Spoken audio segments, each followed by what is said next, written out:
Hola, sóc la Bruna i avui us explicaré què és el llenguatge no verbal i us donaré alguns consells que us poden ajudar a l'hora de fer presentacions.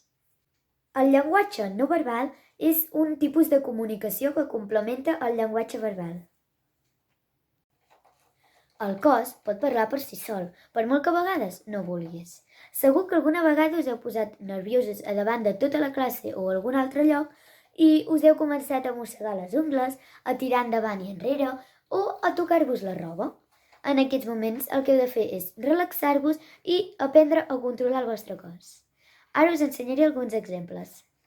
We're gonna keep it low-key, keep it softly spoken. És important reforçar el que volem explicar amb petits gestos. We're gonna keep it low-key, keep it softly spoken. És important mirar al públic, per tant hauríem d'evitar donar-los l'esquena. La postura mostra actitud, per tant hauríem d'evitar tirar les espatlles endavant, arrepenjar el cap, tocar la paret, etc. We're gonna keep it low-key, keep it soft. Sempre has de fer servir un to de veu que tothom et pugui sentir.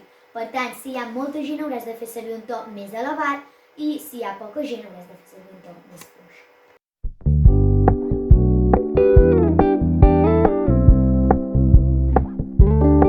We're gonna keep it low-key, keep it softly spoken, with no strings tying you to me. I'm happy in your company with no emotion, 'cause my love deserves to be free. I never wanna look at a house in the garden, I never wanna lock you down. I know you're not mine, it's just my turn, but we can still have fun for